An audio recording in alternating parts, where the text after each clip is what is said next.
Hi guys, welcome to Techavro. In this video, I'm gonna be showing you how to add motion graphics or motion background in Camtasia.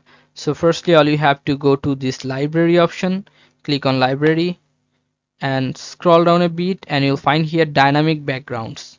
Click on this dynamic backgrounds, double click on this and you'll find many motion background here.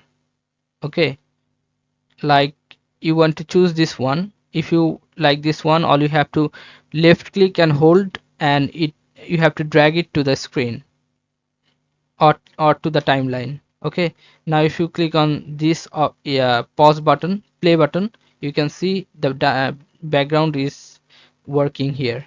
You can see the motion background and another motion background you want to add, just drag and drop to the timeline.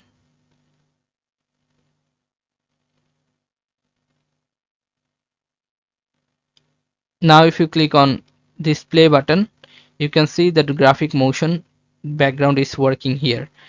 Here you'll find many types of motion background, so use it as per your need.